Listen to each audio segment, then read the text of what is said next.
Hello दोस्तों, हम लोग भारत के संविधान का इतिहास समझ रहे थे, जिसमें हम लोगों ने 1909 का जो भारत परिषद अधिनियम था उसको समझ ली थी। भारत परिषद अधिनियम में जो सबसे 1909 का जो भारत परिषद अधिनियम था उसमें जो सबसे मुख्य बात यह थी कि उसमें मुसलमानों के लिए पृथक निर्वाचन का व्यवस्था कर दिया गया था, क्योंकि मुस्लिम लीग की जो स्थापना है वो 1906 में हो गई थी।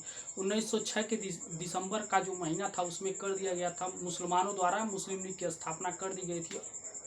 और उन लोगों ने ब्रिटेन में जाकर के पृथक निर्वाचन की मांग की थी, जिसको ब्रिटेन की संसद ने स्वीकार कर लिया था, जिसको पार्लियामेंटू सुधार के तौर पर लाया गया था, जिसमें पृथक निर्वाचन जो कि एक विशेष प्रावधान था, जिसको जो मार्ले हैं उनको क्या माना जाता है, उनको पृथक निर्वाचन का जनक माना जाता है। और इसी तरह से भारत में पृथक निर्वाचन का जो सिस्टम है वो प्रारंभ हुआ था। उसके बाद जो आता है, उसके बाद आता है 1919 का भारत सरकार अधिनियम।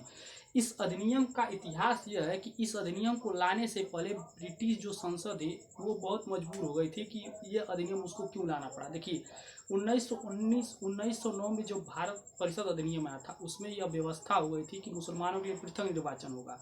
उसके बाद 1900 जब 11 आता है तो जो बंगाल 1905 में घोषणा हुई थी कि बंगाल का विभाजन होगा, उस विभाजन को 1911 में मतलब समाप्त कर दिया जाता कि बंगाल का विभाजन नहीं होगा।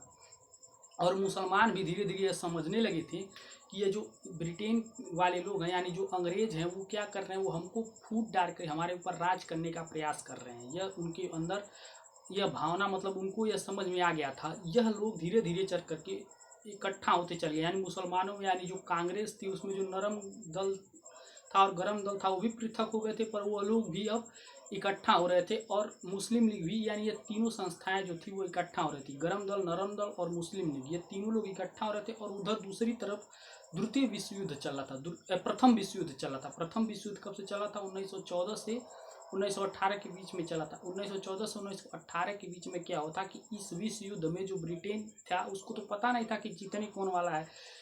और उन लोगों को क्या था, उन लोगों को सैनिकों की जरूरत थी। तो सैनिकों की जरूरत के लिए वो लोग क्या कर रहे थे, वो कांग्रेस से मदद मांग रहे थे। कांग्रेस से मदद मांग रहे थे कि हमको सैनिक प्रोवाइड करवाइए। तो वो सैनिक प्रोवाइड कराने के लिए जो कांग्रेसी थे वो भी बहुत उत्साहित थे, और जो मुस्लिम लीग थी सभी लोगों में उत्साह था कि अगर हम उस ब्रिटेन की मदद करेंगे तो वो आगे चल करके हमको स्वराज दे देगा, मतलब हमें एक ऐसी संस्था दे देगा जिसके माध्यम से हम देश चला सकेंगे। स्वराज की उम्मीद नहीं थी, क्योंकि स्वराज जो है वो बाद में मांगा है। स्वराज की उम्मीद पहले मांग ये था कि हमें फेडरेशन मिल जाएगा, जिसके माध्यम से हम ब्रिटेन भी हमारे ऊपर मतलब कुछ क्षेत्र देखेगा, और हम लोग आंतरिक जो चीज़ें वो सब हम लोग, रक्षा हुआ, संचार हुआ, ये सब चीज़ें ब्रिटेन देख लेगा, बाकी आंतरिक जो समस्याएं वो सब हम लोग देख लेंगे।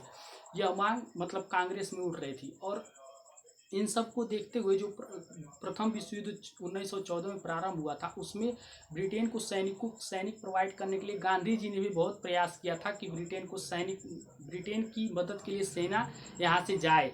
और ऐसा हुआ भी, ब्रिटेन की मदद के लिए भारत के तरफ से बहुत से लोग गए। और इन सब को देखते हुए अभी प्रथम विश्व युद्ध समाप्त नहीं हुआ था, प्रथम विश्व युद्ध चल ही रहा था। तो 20 अगस्त 1917 को यह ब्रिटेन संसद ने घोषणा की, 20 अगस्त 1900 संसद को, कि आगे चल करके भारत को क्रमिक रूप से सत्ता का हस्तांतरण किया जाएगा। एक तरह से एकदम से सत्ता नहीं दिया जाएगा, क्योंकि एकदम से यदि भारतीयों को सत्ता दे दिया जाएगा, ऐसा उनका मानना था, तो भारतीय संभाल नहीं पाएंगे, क्योंकि भारतीय अभी इसके लिए तैयार नहीं है। ऐसा ब्रिटेन के जो लोग थे उनका मानना था कि भारतीय अभी तैयार नहीं है, इसलिए इनको क्रमिक रूप से सत्ता दिया जाएगा। तो उस यह जो था अगस्त प्रस्ताव जो 1917 में आया था, जो ब्रिटेन की संसद में प्रस्तुत किया गया था, इसके लिए मॉन्टेगू चेम्सफोर्ड सुधार लाया गया। इस सुधार के माध्यम से क्या किया गया, इस सुधार के माध्यम से ही ऐसा कहा गया कि भारतीयों को सत्ता दिया जाएगा। और इसमें जो प्रमुख बात की गई थी कि यह जो मॉन्टेगू चेम्सफोर्ड सुधार आया था, उस समय मॉन्टेगू जो थे वो भारत के सचिव थे।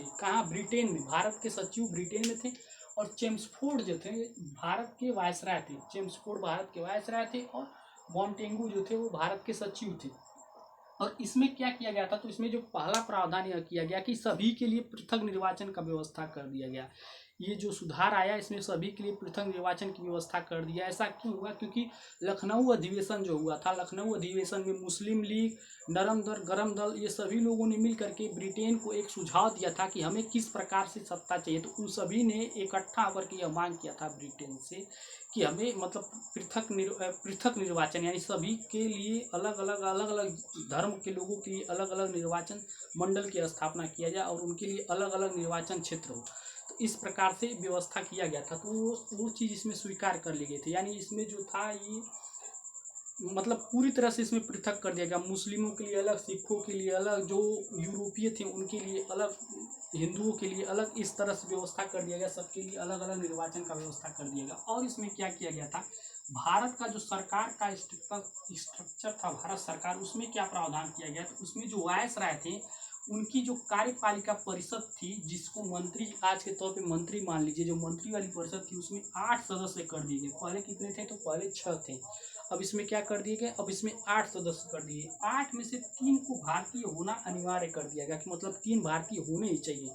लेकिन चीफ ऑफ आर्मी, मतलब जो सबसे बड़ा चीफ कमांडर था, उसको छोड़ करके, कमांडर इन चीफ को छोड़ करके बाकी सभी में से किसी भी पद पे 3 भारतीय को बैठाया जा सकता था। और जो विधान परिषद था, जो विधि बनाता था, जिस विधि को एग्जीक्यूट करने का काम इसका था, कार्यपालिका था जिस विधि को लागू कराने का काम इसका था, उसमें क्या प्रावधान किया गया? तो उसको 2 भागों में बांट दिया गया, एक केंद्रीय विधानसभा में और दूसरा का राज्यसभा में। इसको क्या बोला गया? जो केंद्रीय विधानसभा थी इसको निम्न सदन बोला गया। और यही आगे चल करके भारत में क्या बना? तो यही आगे चल करके लोकसभा बना और ये आगे चल करके राज्यसभा बना, उच्च सदन जो था। इसमें कितने? तो इसमें 145 सदस्य हो सकते थे। 41 जो थे इसमें मनोनीत किए जाते थे, अलग अलग सरकारी और गैर सरकारी, जो कि वायसराय के द्वारा मनोनीत किए जाते थे और बहुत से राजवाड़ों के द्वारा मनोनीत होकर के आते थे।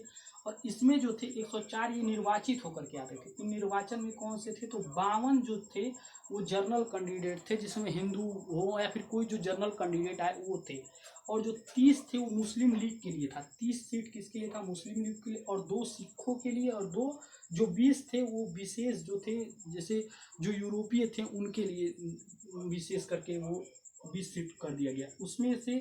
और जो राज्यसभा थी इसमें टोटल सीट कितनी थी? तो इसमें टोटल जो सीट थी वो 60 थी, और जिसमें 26 मनोनीत थे और 34 जो थे वो निर्वाचित होकर के आती थी। तो ये तो था जो केंद्रीय ढांचा था केंद्र सरकार का। और जो राज्य सरकार थी यानी प्रोविंशियल जो स्टेट थे उनका क्या स्ट्रक्चर था? तो उनको 2 भागों में बांट दिया गया। एक छोटा हस्तांतरित और एक छोटा आरक्षित विषय। हस्तांतरित विषय वो था जिस पर विधि बनाने का अधिकार किसको था? प्रांतों को था। यानी जो प्रोविंशियल स्टेट थे वो भी इसके ऊपर विधि बना सकते थे। प्रांतों के पास विधि बनाने का अधिकार किसमें था? तो हस्तांतरित विषय में। तो इस हस्तांतरित विषय में कौन कौन से आए? तो हस्तांतरित विषय में वो आया शिक्षा, स्वास्थ्य, स्थानीय सरकार, उद्योग, कृषि उत्पाद शुल्क इत्यादि। ये सब किसके तरह था? तो ये हस्तांतरित विषय था। इसमें जो प्रोविंशियल विधान परिषद है, यानी जो मतलब छोटा लेवल पे जो छोटे छोटे जो राज्य हैं या उनका जो विधान परिषद है वह इन पर कार्य बनाएंगे और इसको लागू भी करेंगे। लेकिन जो आरक्षित विषय थे इस पे उनको विधि बनाने का अधिकार नहीं था। इस पे कौन विधि बनाता था? तो इस पे जो विधि बनाने का अधिकार था वो था केंद्र सरकार का। केंद्र सरकार इसके ऊपर विधि बनाती थी। और ये जो थे, अगर इनको कुछ बनाना भी है इसमें विधि, तो वो गवर्नर जो थे उनकी सहायता से ये जो परिषद थी, कार्यपालिका परिषद, इसकी सहायता से इसके ऊपर विधि बना सकते थे। जो आरक्षित विषय थे, आरक्षित विषय में सीधी सीधी बात यह थी कि जो प्रोविंशियल स्टेट थे उनको विधि बनाने का कोई अधिकार नहीं था। तो इसमें कौन कौन आता? कानून और व्यवस्था, इसके ऊपर यह कोई भी विधि नहीं बना सकते थे। लगभग वित्त और भू राजस्व, सिंचाई, इन सब के ऊपर ये सब आरक्षित विषय थे। ये मतलब आरक्षित कर लिए गए थे किसके द्वारा? केंद्र के द्वारा। और हस्तांतरित कौन कौन से किए गए थे? तो शिक्षा, स्वास्थ्य, स्थानीय सरकार, उद्योग और कृषि। और इसमें बहुत से प्रावधान किए गए थे जिसको हम लोग समझेंगे नेक्स्ट वीडियो में। धन्यवाद।